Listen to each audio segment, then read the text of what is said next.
بسم اللہ الرحمن الرحیم۔ اللہ کا دوست کون ہے؟ اللہ کی پسندیدہ ہستیاں کون ہیں کہ اللہ کس کو پسند کرتا ہے؟ ولی دوست کو کہتے ہیں کہ اللہ کا دوست کون ہے؟ یہ کوئی وراثتی چیز نہیں ہے کہ کسی بزرگ کا بیٹا بھی بزرگ بن جائے، لیکن ہمارے معاشرے میں یہ وراثت چلتی ہے کہ بڑے بزرگ کا بیٹا بھی بڑا بزرگ بن جاتا ہے، لوگ ان کے پاؤں چوم رہے ہوتے ہیں۔ یہ جہالت ہے۔ سورہ بنی اسرائیل میں بھی اللہ پاک نے اخلاقیات بیان کیے ہیں۔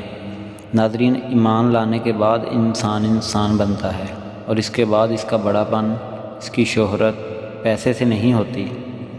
پیسوں سے انسان مالدار تو بن جاتا ہے لیکن بڑا نہیں بنتا، بلکہ بڑا وہ ہے جسے اللہ پسند کرے۔ بڑا وہ ہے جو میرے نبی پاک صلی اللہ علیہ وسلم کی زندگی پر چلے، ان کے نقش قدم پر چلے، جس سے اللہ تعالیٰ راضی ہو جائے۔ اللہ پاک قرآن کریم میں فرماتے ہیں کہ اور تیرے رب نے فیصلہ کیا اور تیرے رب نے حکم دیا کہ بندگی صرف اللہ پاک کی ہے۔ اللہ پاک فرماتے ہیں کہ نہ تیرا ہاتھ کسی کے سامنے پھیلے اور نہ تیری گردن کسی کے سامنے جھکے۔ وہ چیزیں جن کا تعلق صرف اللہ کی ذات سے ہے اور کوئی نہیں کر سکتا، اس میں صرف اللہ کے سامنے ہاتھ پھیلاؤ۔ اللہ پاک کی بندگی میں صرف نماز، روزہ، زکوٰۃ، حج نہیں ہے، یہ سب کچھ بھی شامل ہے، لیکن اس کے ساتھ آپ اپنی زندگی کا ہر لمحہ اللہ کے احکام کے مطابق گزاریں۔ اگر آسانی ہے تو شکر کریں، اگر مشکل ہے تو صبر کریں اور پھر شکر کریں۔ اور اللہ تعالیٰ فرماتے ہیں کہ اپنے والدین کے ساتھ احسان کریں۔ احسان حسن سے بنا ہے، جس کے معنی ہے خوبصورت۔ عربی میں احسان کے معنی ہے کسی بھی کام کو بہت خوبصورت طریقے سے کرنا، والدین کے ساتھ محبت کرنا، بھلائی کرنا۔ ایک دفعہ ایک شخص حضرت عبید بن عمیر کے پاس آئے اور عرض کی، حضرت میں نے اپنی ماں کو کندھوں پر بٹھا کر حج کروایا ہے، تو کیا میں نے اپنی ماں کا حق ادا کر دیا؟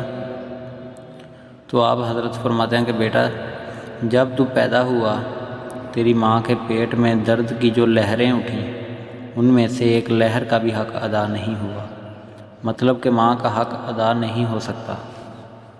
ماں باپ کے ساتھ شفقت کریں، بالکل اسی طرح جس طرح وہ بچپن میں ہم پر شفقت کرتے رہے ہیں۔ اللہ پاک نے تمام حقوق میں سے والدین کے حقوق کو ترجیح دی ہے۔ ایک مرتبہ ایک شخص آپ صلی اللہ علیہ وسلم کے پاس آیا اور کہا، یا رسول اللہ، میں ایسا کیا کروں کہ میں سب سے بہترین بن جاؤں، اللہ کے قریب ہو جاؤں؟ تو اللہ کے نبی فرماتے ہیں کہ لوگوں کے ساتھ بھلائی کرو، لوگوں کی خدمت کرو، دوسروں کی مدد کرو، دوسروں کے لیے آسانیاں پیدا فرماؤ۔